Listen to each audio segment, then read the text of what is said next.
سنگھانیہ کے بنگلے کے سامنے بہت بھیڑ لگی تھی، لوگ بہت سارے اکٹھے ہو گئے تھے۔ چلیے چلیے، لائن میں لگیے، دھکا مکی مت کیجیے، گارڈز چلا رہے تھے۔ ایسا کیا ہوا تھا؟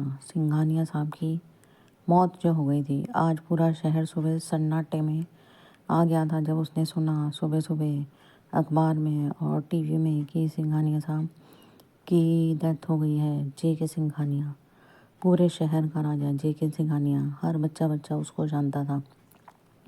چندر پور شہر میں ان سے زیادہ امیر کوئی نہیں تھا، کم سے کم 500 کروڑ کی سمپتی کے مالک تھے وہ۔ ایک دم ان کی ایسی اچانک موت سے سب سکتے میں آ گئے اور سارا شہر لگ بھگ ان کے گھر کی طرف دوڑنے ہی لگا۔ گھر کے باہر بہت بھیڑ تھی، گارڈز جیسے جیسے بھیڑ کو مینیج کر رہے تھے، تبھی ایک بہت بڑی سی بولیرو وہاں پر آ کے رکی۔ گارڈ نے دروازہ کھولا، اس میں سے شہر کے نامی گرامی وکیل مسٹر مہرا نکلے۔ مسٹر مہرا نے سنگھانیہ کے محل کی طرف جانا شروع کیا۔ وہ سنگھانیہ کے محل میں پہنچے۔ بڑے سے ہال میں سنگھانیہ جی کو رکھا ہوا تھا، لوگ ان کے درشن کر رہے تھے۔ مہرا صاحب نے بھی اپنی شردھانجلی ان کو دی اور پھر وہ آگے کی طرف بڑھے، ان کے پیچھے پیچھے سنگھانیہ صاحب کے بیٹا بیٹی، ان کی وائف بھی چلے گئے۔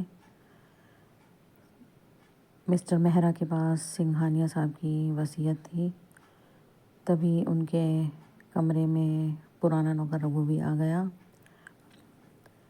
مسٹر مہرا نے وصیت پڑھنی شروع کری تو اس میں لکھا تھا، جس دن یہ وصیت پڑھی جا رہی ہوگی اس دن مجھے مارنے والا بھی اس وصیت کو سننے کے لیے وہیں کھڑا ہوگا، مجھے مارنے والا بھی میرا کوئی اپنا ہی ہوگا۔ جو میری موت ہے وہ واستوک نہیں ہوگی، میری نیچرل ڈیتھ نہیں ہوگی۔ یہ سن کر سب سکتے میں آ گئے، سب گھبراہٹ سے ایک دوسرے کو دیکھنے لگے۔ ان کی بیٹی کا چہرہ تو بالکل پھک ہی پڑ گیا، بیٹا بھی تھوڑا گھبراہٹ سے کرسی پکڑ کر وہیں بیٹھ گیا۔ ان کی بیوی بھی خود کو سنبھالتے ہوئے مہرا صاحب سے پوچھتی ہے، یہ کیا مہرا صاحب، یہ آپ کیا کہہ رہے ہیں، یہ کیا لکھا ہوا ہے، یہ میں نہیں مانتی۔ مہرا صاحب نے بولا، آپ خود ہی دیکھ لو۔ اور اس وصیت میں لکھا تھا، میری وصیت میری موت کے 14 ڈیز کے بعد پڑھی جائے، 14 دن کے بعد میری وصیت پڑھی جائے، اس سے پہلے نہ پڑھی جائے۔ تو پھر اس وصیت کو بند کر کے رکھ دیا گیا۔ اب سنگھانیہ صاحب کی 13ویں رسم ہونے کا انتظار کیا جانے لگا۔ پوسٹ مارٹم کے لیے پولیس لے گئی تھی سنگھانیہ صاحب کو تھوڑی دیر کے بعد، جب سب لوگوں نے ان کے درشن کر لیے تھے۔ پوسٹ مارٹم کی رپورٹ میں تو ہارٹ اٹیک آیا تھا۔ سنگھانیہ صاحب کا انتم سنسکار کیا گیا، پھر ان کی 13ویں کری گئی، رسم کریا کری گئی، ان کے بیٹے کے سر پہ پگڑی باندھی گئی۔ رسم کے انوسار ساری ذمہ داریاں اب ان کے بیٹے کی تھی، لیکن کیا ان کا بیٹا ان ذمہ داریوں کے لائق تھا؟ پورے شہر میں یہ مشہور ہو چکا تھا کہ ان کا بیٹا سنگھانیہ صاحب سے بالکل الٹا ہے۔ اس کو کبھی جوا کھیلتے تو کبھی بڑے بڑے پب میں دیکھا جاتا تھا۔